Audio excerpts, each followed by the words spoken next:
du solaire et Les gigawatts sont des menteurs? Oui. Ils sont pas des menteurs. Ils sont plus intelligents que ça.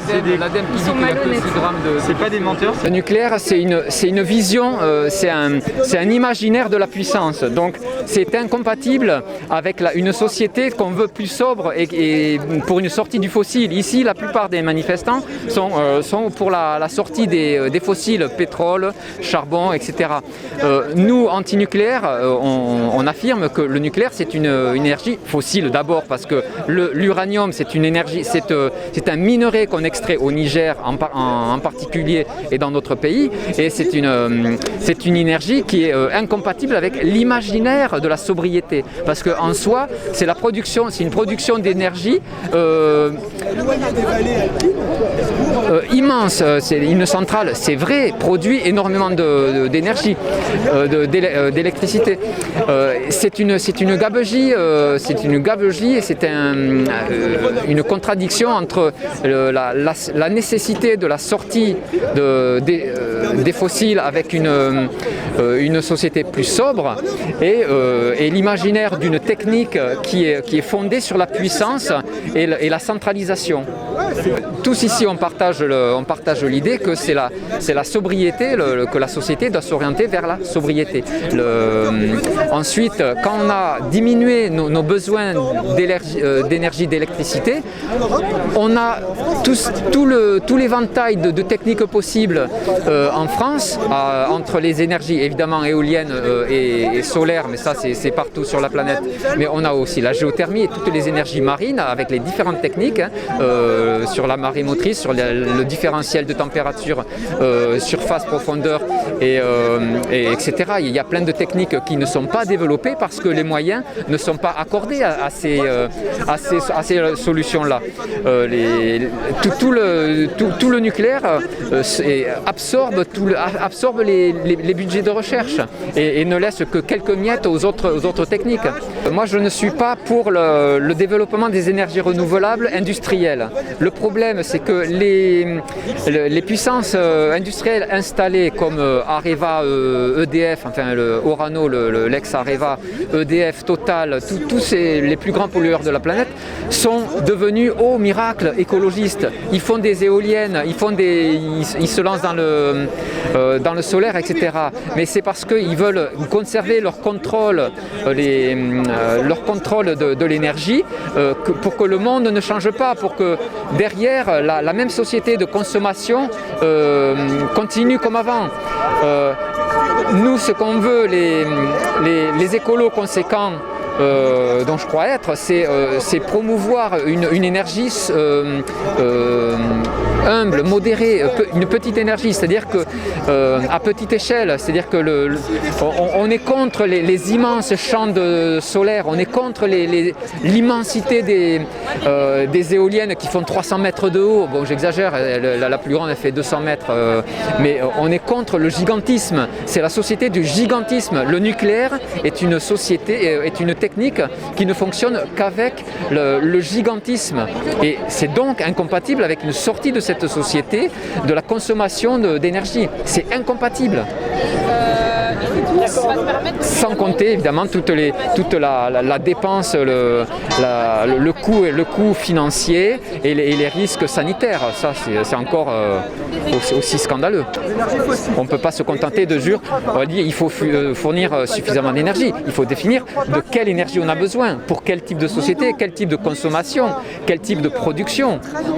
Si on décide qu'on n'a pas besoin de tout ce qu'on produit aujourd'hui, tout le travail que chacun fait aujourd'hui, il faut réorganiser ça, il faut réorganiser la consommation, il faut réorganiser la distribution de la parole publique et de la démocratie, parce que ce n'est pas tenable. La société est organisée pour que le citoyen tienne à sa technique, à son confort d'américain, parce que c'est l'imaginaire de l'American Way of Life depuis l'après-guerre 1945. On fonctionne comme ça, avec le désir qui est transmis, qui est stimulé par la publicité, deuxième budget mondial après l'armement, c'est pas un hasard.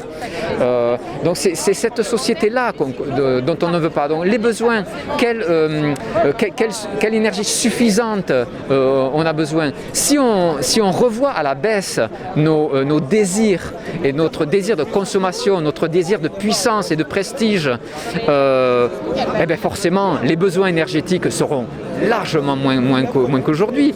Je sais pas, à la louche, si on descend des scénarios de négawatts estiment que si on diminue de 30% nos besoins d'électricité, je ne parle pas du pétrole et du gaz, mais en tout cas 30% d'électricité, c'est-à-dire si on ne mise pas tout sur le numérique, sur la 5G, sur les automatismes, si on réhumanise tout le champ du travail et si on se réapproprie, ce sera peut-être moins confortable, ce sera peut-être un peu plus physique, on va retrouver du travail physique, mais c'est humain, c'est-à-dire l'homme a besoin de ça. Or, on veut supprimer tout ça, on ne veut que des automatismes et le système actuel nous conduit à une société de consommateurs qui à la limite n'aura même plus à travailler, puisque certains partis politiques parlent de distribuer un revenu de base.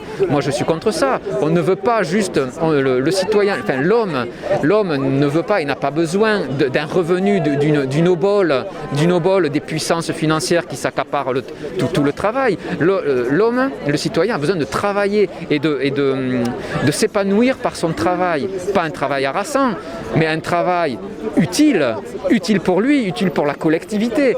Pas un travail pour produire des trucs inutiles. On est tous d'accord ici aujourd'hui dans cette société, dans ce groupe d'écolos, pour dire qu'il faut arrêter la production de tas de produits inutiles. Même l'alimentation est malsaine. Il y a plein de choses malsaines. La santé, regardez qu'est-ce que notre gouvernement français, qui est la France, qui a encore où il y a encore un petit peu de reste de citoyenneté. La France perd cet esprit de la solidarité et de la collectivité. Même la santé est abandonnée. On applaudissait nos soignants l'an dernier, mais cette année on les fout à la porte parce qu'ils ont osé refuser d'obéir au gouvernement.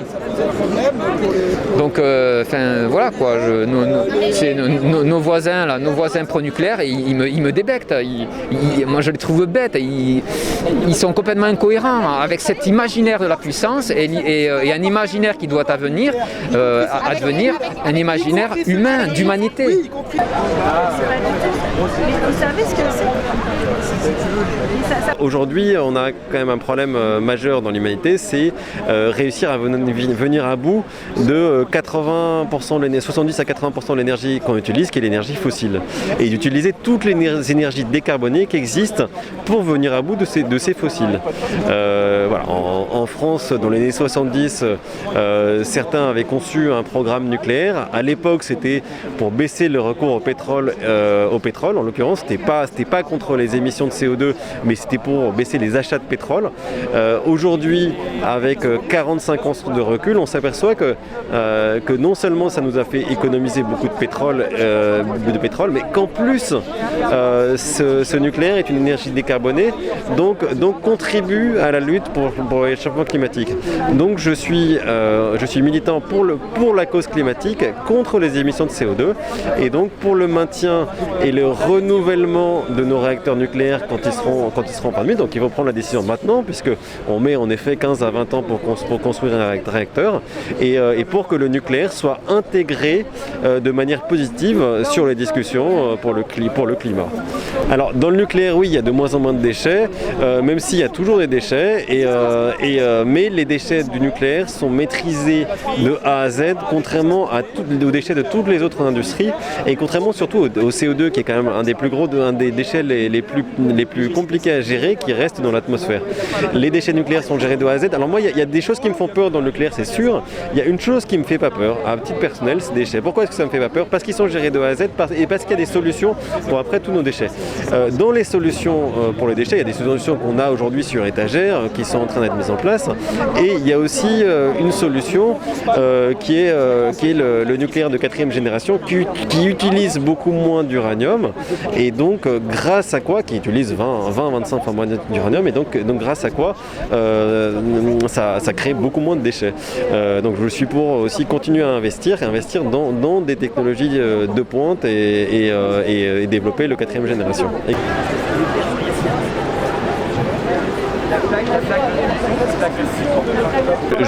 À titre personnel, je ne m'oppose absolument pas aux énergies renouvelables.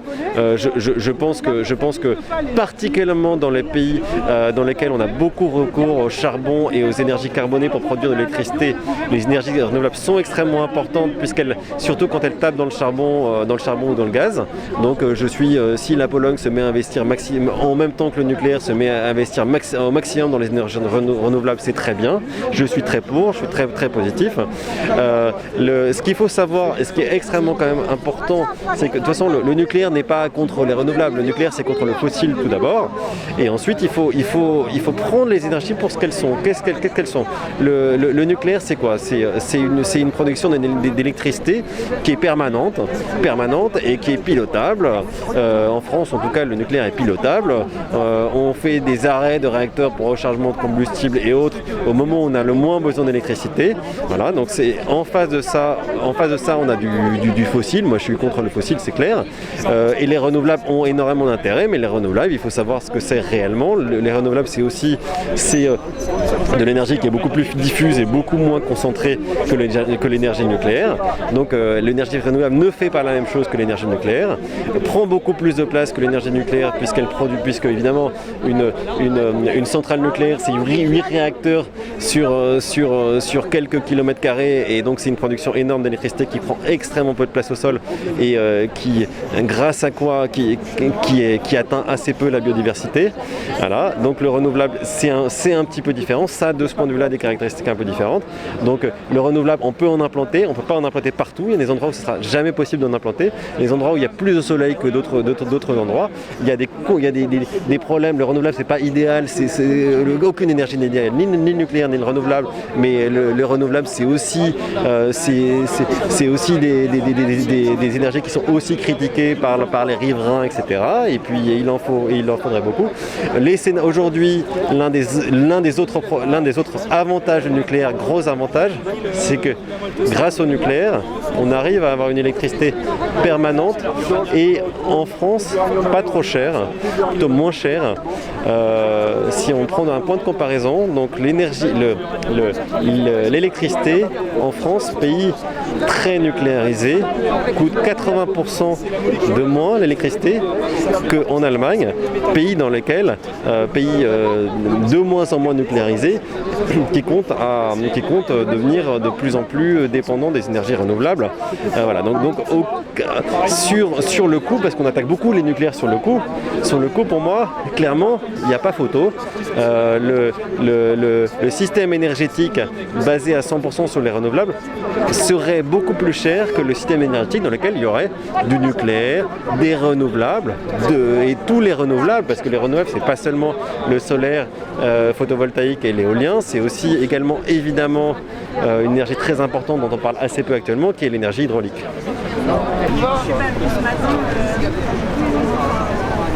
Panneau en disant c'est pour surconsommer. C'est pas du tout ça. Non, mais l'Allemagne continue à utiliser le charbon et surtout la lignite qui est le charbon le plus polluant de tous, qui envoie le plus de particules en atmosphère. D'ailleurs, une partie, pendant les pics de pollution, une partie non négligeable de la pollution parisienne, même de la pollution de la région parisienne, vient des centrales à charbon et surtout à lignite des pays voisins. Donc c'est quand même des dizaines de milliers de morts par an dues à ces particules. Donc l'Allemagne ne remet pas en route exactement de centrale, mais l'Allemagne a construit une dernière centrale à charbon, Datteln 4, qui a été mise en service en 2020. Et l'Allemagne compte sortir du charbon en 2038, alors qu'elle sort du nucléaire à la fin de l'année 2022. Et donc pour l'Allemagne, il est plus important de lutter contre le nucléaire que de lutter contre le charbon. Et pour moi, c'est vraiment problématique. Et s'il y a un pays à ne pas suivre, c'est l'Allemagne. De ce point de vue-là, quand l'Allemagne fait une bêtise, il ne faut pas s'aligner sur la bêtise faite par l'Allemagne. Et l'Allemagne, il faut aussi se dire, parce qu'on est beaucoup en train de parler d'indépendance énergétique, demain, les pays, en 2050, les pays comme la Belgique et l'Allemagne ne prévoient absolument pas d'être indépendants énergétiquement. L'Allemagne et la Belgique prévoient tous les deux d'importer des centaines de térawattheures d'hydrogène de pays africains. Donc, alors que les pays africains doivent eux-mêmes ont besoin de plus en plus d'énergie pour assurer leur développement, alors qu'ils ont besoin d'énergie décarbonée pour eux assurer leurs besoins, donc la besoin de leur population, l'Allemagne et la Belgique comptent en 2050 avoir recours à des importations d'hydrogène, donc qui seront issus de l'hydrogène appelé vert renouvelable, qui serait dans ce cas-là issu soit de panneaux solaires, issu d'électricité produite soit par des panneaux solaires photovoltaïques dans le désert, soit par des barrages hydrauliques qui, évidemment, un barrage hydraulique c'est très bien, ça produit de l'électricité, mais à côté de ça, ça atteint la biodiversité, donc atteindre de la biodiversité ailleurs pour produire de l'hydrogène qui sera utilisé en 2050 pour assurer le confort des Allemands. Donc voilà, ça pour moi c'est pas l'indépendance énergétique. Donc penser qu'on peut arriver à un système 100% renouvelable et être complètement indépendant, aujourd'hui c'est pas ce que font ces deux voisins qui sont engagés donc, dans une voie de 100% renouvelable. C'est avoir recours, c'est une certaine idée de nouvel impérialisme aussi occidental. Alors, si je prends un autre exemple, donc le Royaume-Uni. Le Royaume-Uni a plutôt correctement fait les choses puisque eux ils ont investi dans le renouvelable et ils investissent aussi un peu dans le nucléaire. Mais ils ont investi un peu tard dans le nucléaire, donc leurs nouvelles centrales vont arriver un petit peu tard pour remplacer et ne remplacent pas tout de suite leur capacité de production en fin de vie. Donc malheureusement, ils n'ont pas forcément fait les bons choix au bon moment. Et le Royaume-Uni a voulu sortir du charbon, ils sont très bien sortis du charbon, mais malheureusement ils sont rentrés dans le gaz, donc ils ont ouvert beaucoup de centrales à gaz. Et ils ont fait une chose qui peut sembler intéressante qui peut sembler intéressante dans l'absolu, c'est se dire bon très bien, on va aussi ouvrir plein de centrales à biomasse. Donc les Anglais, le Royaume-Uni a ouvert plein de centrales à biomasse. Le problème c'est que le Royaume-Uni a assez peu de forêt sur son sol. Donc les centrales à biomasse anglaises sont situées en règle générale pas très loin des ports et utilisent de la biomasse, donc du bois, importé, très souvent issu de coupes rases. Donc malheureusement, la biomasse anglaise utilisée pour produire de l'électricité contribue à la déforestation dans un certain nombre de pays. Voilà, donc juste pour dire qu'il n'y a pas d'énergie idéale et le nucléaire est, heureusement ou malheureusement, l'une des énergies finalement présentant le bilan le moins pire. Donc il est essentiel en France de conserver nos capacités de production nucléaire, de les conserver et donc de renouveler nos réacteurs qui seront en fin de vie un jour ou l'autre et donc d'investir dès maintenant, dès aujourd'hui et de lancer donc les 6 paires de réacteurs dont on parle tant, plutôt les 3 paires de réacteurs, les 6 réacteurs dont on parle tant, de les lancer le plus vite possible. Sinon on se retrouvera comme la Belgique aujourd'hui qui est en train d'ouvrir des centrales à gaz, comme l'Angleterre qui est en train d'importer du bois issu de déforestation, comme l'Allemagne et la Belgique qui comptent en 2050 importer des tonnes d'hydrogène des pays qui auront besoin de cette énergie pour se décarboner eux-mêmes et pour assurer leur développement.